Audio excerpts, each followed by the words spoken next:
Gökçe Hatun'u mezarlığa gönderen de, elbisesini mağaraya koyan da aynı kişidir. Obamızdan bir haindir. Obamızda hain olduğunu bildiğimizi anlamamalılar. O haini bulacağım. Gökçe Hatun'u mezarlığa kadar gitmeye ikna ettiyse o hain benim obamdandır.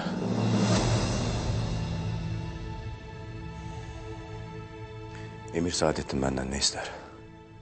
Emir Saadettin, Noyan'ı öldürebilmek için Oğuz Kağan mührünü çalıp Tankut'a verdi. İmdi nasıl oldu da ikisi işbirliği yaptı?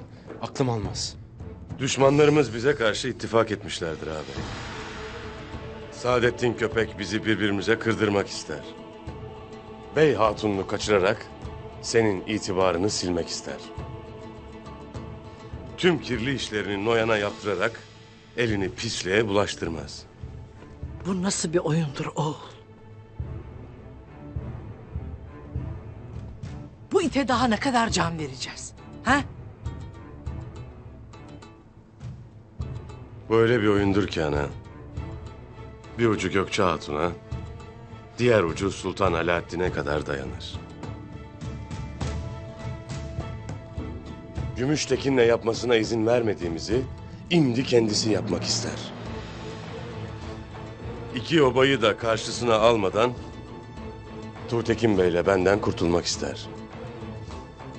Türkmen obalarını dize getirmek.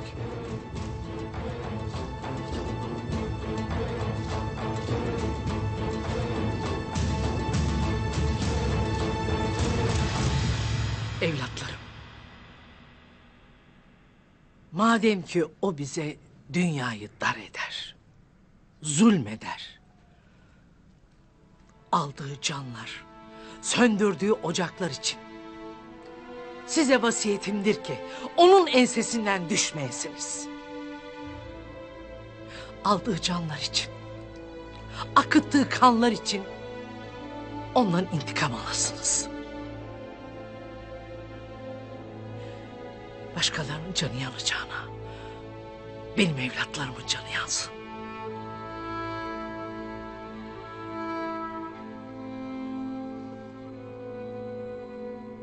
Hayrola baş, neyi var hayvanın?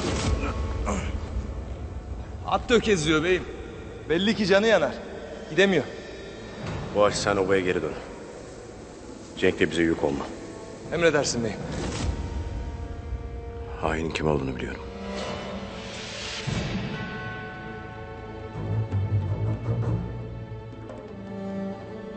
Hain bu ağaçtır.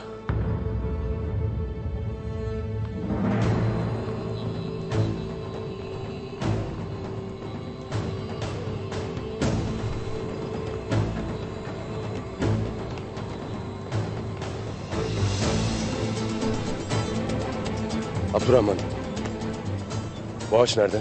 Hayman Hanım Gökçe Hatun'u aramaya gönderdiği alplerle gitti beyim.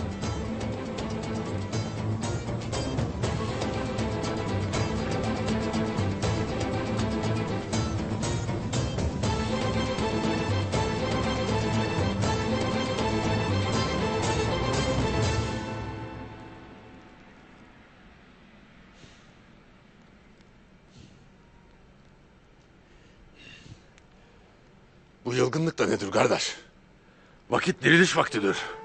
Karanlıktan sonraki şafak vaktidir kardeş. Turgut'un gün yüzü görmedi kardeş. Gene esir düştü kardeşimiz. Kardeş, onu bulacağım. Turgut'u bulmak için atlarımızın nal sesleri, kılıçlarımızın kıvılcımlarıyla birleşeceği. Umudumuzu da, duamızı da eksik etmeyeceğiz kardeş. Çünkü pusatlarımızın erişemediği yere kardeş, dualarımız ulaşıyor.